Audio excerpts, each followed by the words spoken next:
Indian novel.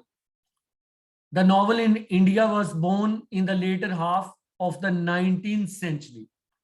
That's the time of British rule in India, because India became part of the British crown in 1857. Supposedly, Indian novel was written in direct imitation of the Western models of the novel writing. This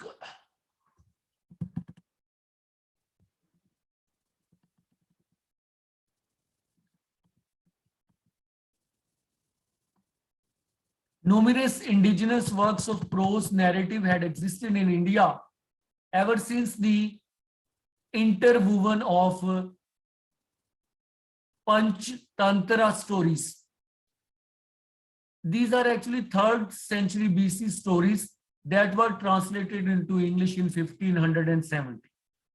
And then highly sophisticated novel length narrative Kadambari that was also in Sanskrit. These have continued to be foundational influence, as have Kissa and Dastan. These are two Indian traditions that have origin in, you can say, Muslim history of Persian, Kissa and Dastan, Perso-Arabic forms of narrative.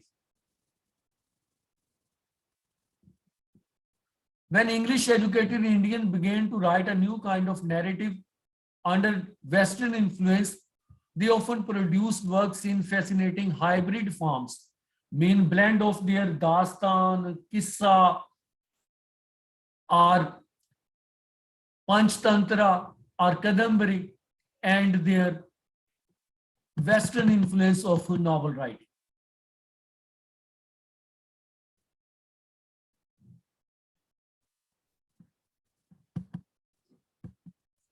The development of Indian novel in English may be divided into 3 phases. The initial phase lasted from the fitful beginning in 1864 up to 1934. Or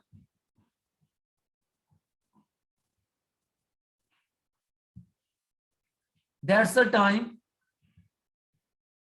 more than 46 novels seem to have been published by nearly as many casual authors. Second phase, that's from 1935 to 1979, that witnessed several novelists, each producing a substantial body of work. Third phase, that is current phase, dating from the publication of Salman Rushdie's novel Midnight's Children in 1981, and it marks a new era in the history of Indian novel.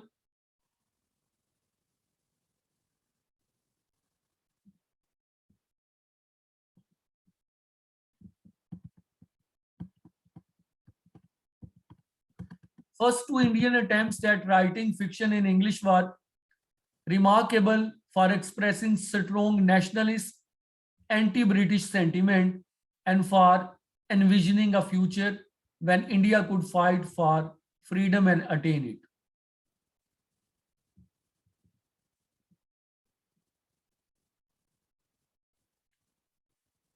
At that stage, there were, you can say, less known novelists like Kailash Chandra Dutt, who wrote a journal of 48 hours of the year 1945.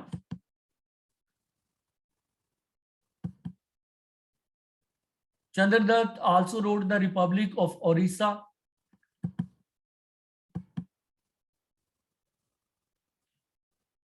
A novel following a more conventional domestic pattern was Raj Mohan's Wife, that featured a liberated middle-class heroine, an illicit passion and love intrigue. That novel was written by Bankim Chandra Chatterjee.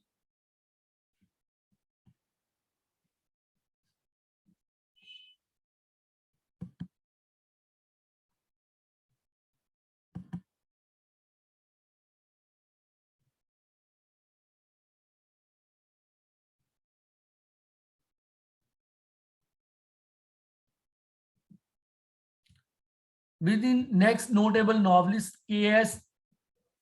Venkataramani, Indian English literature entered a new and very different age. Because his novels were inspired by Gandhi's nationalist politics,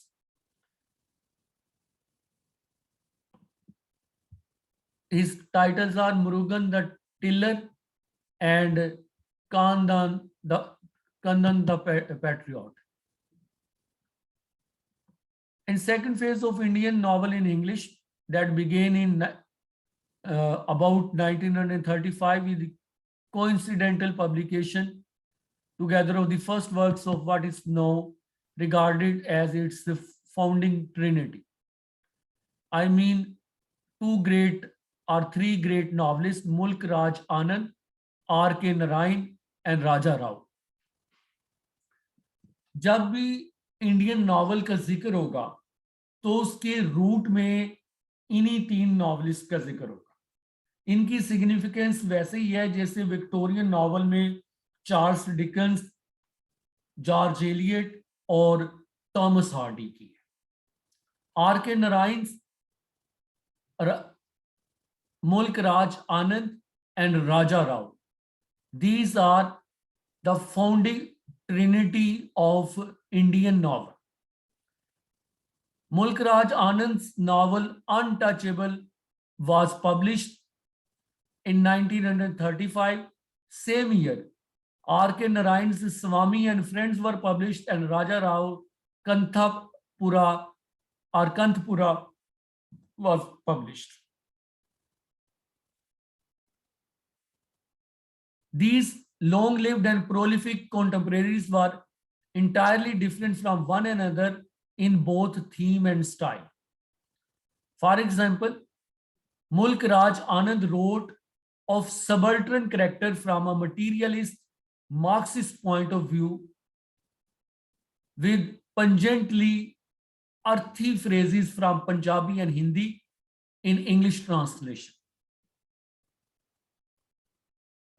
आप मुल्क राज आनंद के novel untouchable से ही अंदाजा लगा सकते हैं. और आज भी जो इंडिया में दलित लिटरेचर या लो कास्ट जो इंडियंस हैं उनके लिटरेचर का जो पहला नॉवल समझा जाता है that is Mulk Raj Anand untouchable. Marxist literature also gives it very much importance. Narayan or R.K. Narayan, who set nearly all his fiction in a dusty small town named Malgadi. That Malgadi is often contrasted with Thomas Hardy, Wessex. And Narayan is often compared with Thomas Hardy. Malgadi is a town in southern India that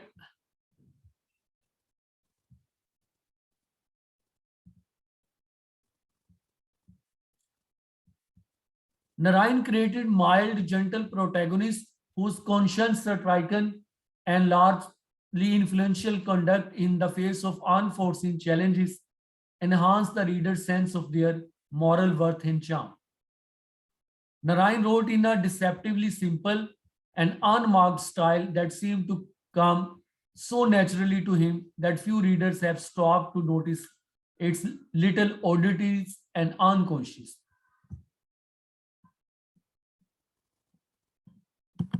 Raja Rao, after setting Kanthapura in a remote and apparently unchanging village, which is nevertheless transformed out of existence by the impact of Gandhi nationalism, moved on to impart to the theme of the East-West encounter.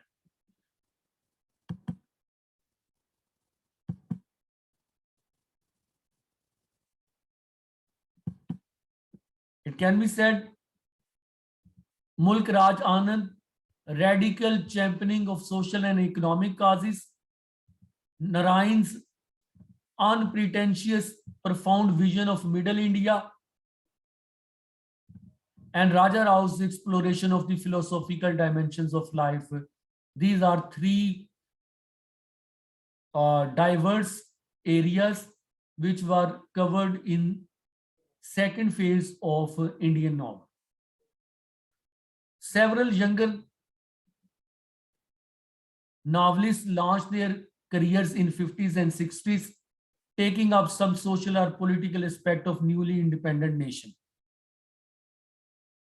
Babani Bhattacharya wrote of famine in his novel So Many Hungers and of avarice and superstition in Goddess Named Gold.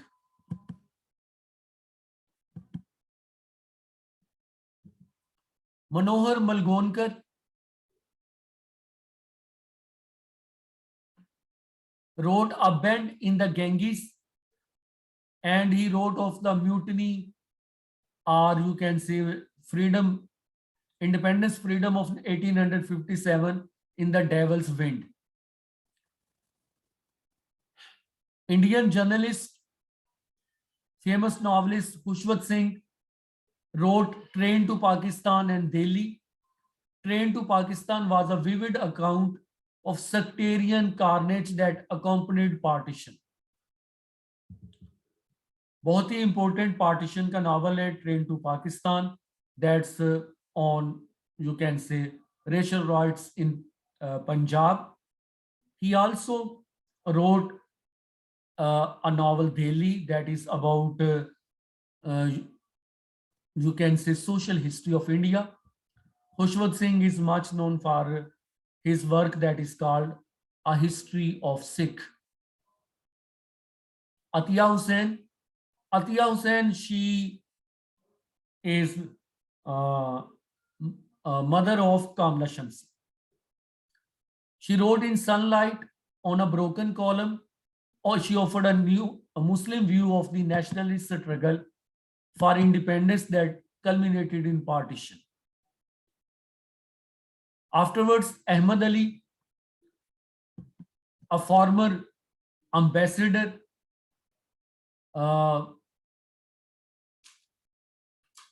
he wrote novels. He presents largely feudal Muslim society.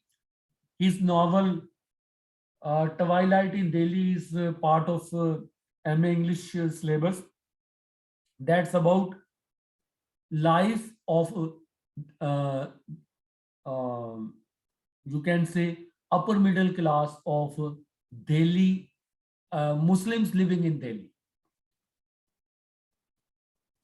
Nayantara Sehgal, she wrote a situation in New Delhi that's a readily identifiable political caste and milieu.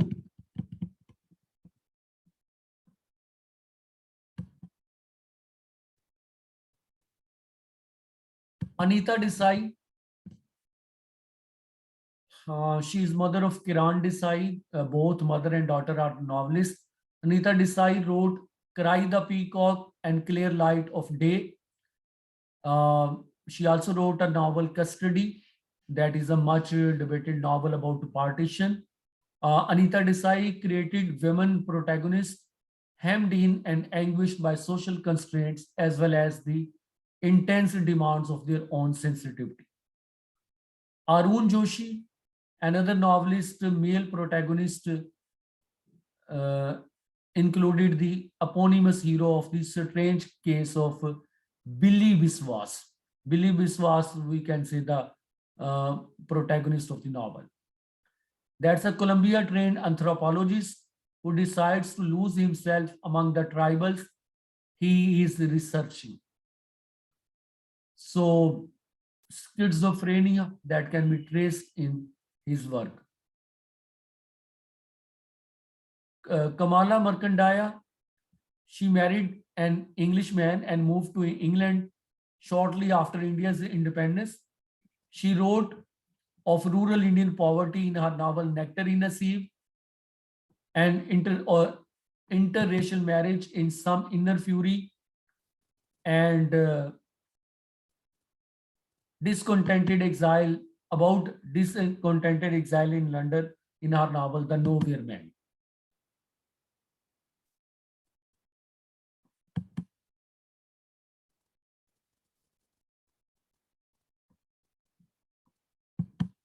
We can say the novelist whose name I have mentioned, Khushwant Singh Bhattacharya, Anita Desai, Arun Joshi, Kamala Markandaya, they were actually writing under the dominant shade of Raja Rao, Narayan, and Anand.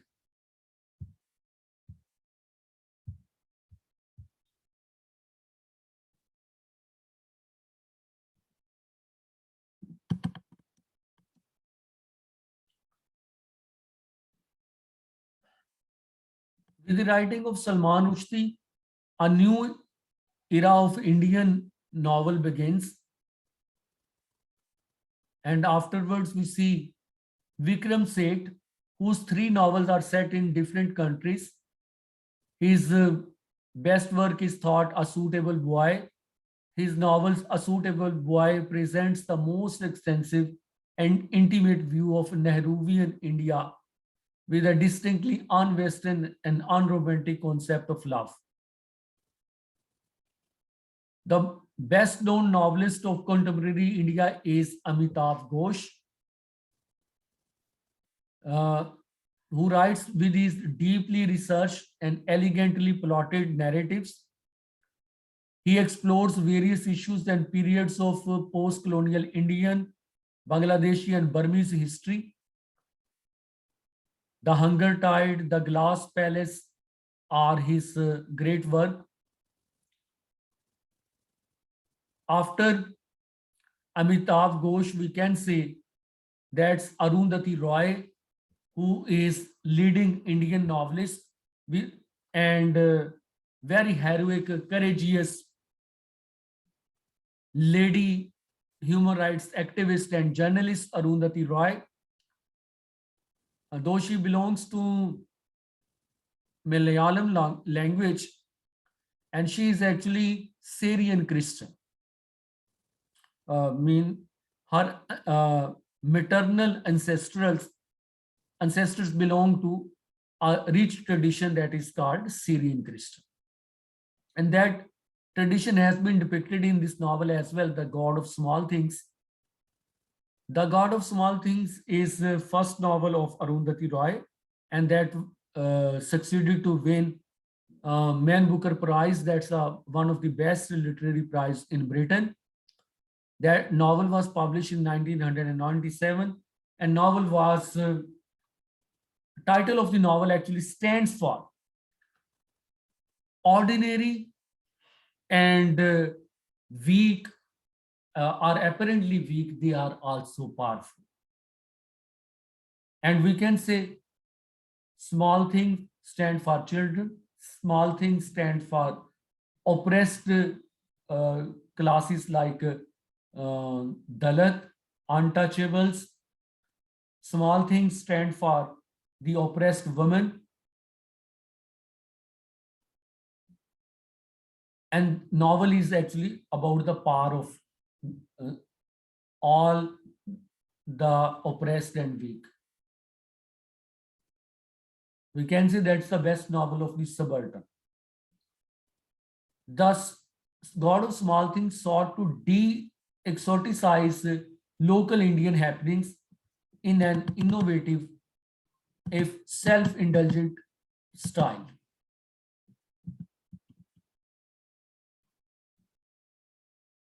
You should go through that novel, The God of Small Things, and its themes are the narrative of the children, impact of authoritarian colonial tradition at different levels of Indian social and political structure, the political struggle of Marxists in Indian South and their hypocrisy, um, caste consciousness of the Syrian Christian living in India. Means caste system is such type of evil that has corrupted even those who are not the Hindus, who are not Hindus by their faith. Mean caste system has not only corrupted the Hindu mind, it has corrupted the Christian and Muslim mind as well. Novel is about incest. Novel is about prohibited relations or prohibited love, love between an upper class uh, divorced woman and the lower class untouchable man Valutha.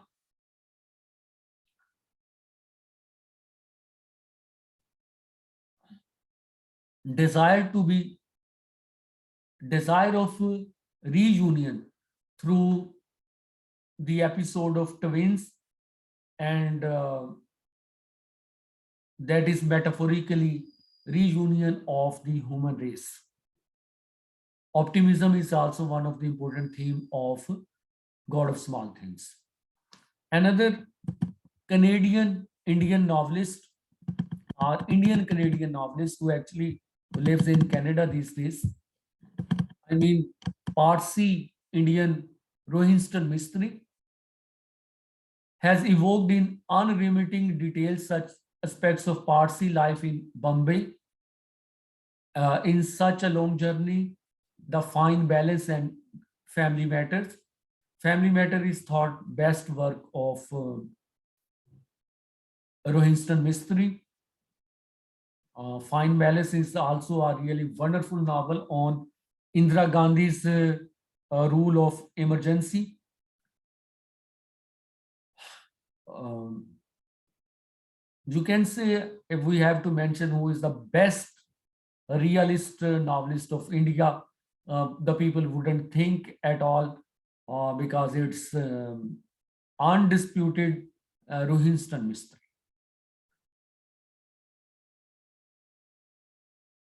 In contrast to these diasporic writers with global thematic concerns, there are a number of more homespun novelists who are read and appreciated in India without making much impact abroad. I mean, these novelists are Shashi Deshpande, Geeta Hariram, Neelam Sarangore, Kaveri Nemsian, and in this article, many name has not been mentioned. I would like to mention two names. One is Nobel Prize winner V.S. Naipaul. V.S. Naipaul is actually a novelist who was born in Trinidad, Caribbean region, but his ancestors were Indian. So, in quest of his identity, he also returned to India. Though he lived in London, but off and on, he visited India. Even he got the membership of what is Indian political party, BJP, and V.S. Naipaul's wife Nadra, she is a Pakistani journalist. Naipaul uh, traced his cultural roots and wrote about it. His novel, The House of Mr. Biswas, is thought one of the best novels about India as well as about post-colonial tradition. He, you can say, in a great manner, presents the theme of ambivalence, mimicry, hybridity, the essential ideas of post-colonial fiction. Second name I would like to mention that's very impressive these days. I mean, Shashi Tharoor, the Indian politician, the Indian journalist who wrote that novel, that is which title is the Indian novel. The Indian novel actually sums up the myth of Indian culture novel. So we can say the Indian novel is a highly significant novel about, I mean, the Indian novel is actually the title of the novel written by Shashi Tharoor. We can mention Jeet Thayil, that is my favorite novel.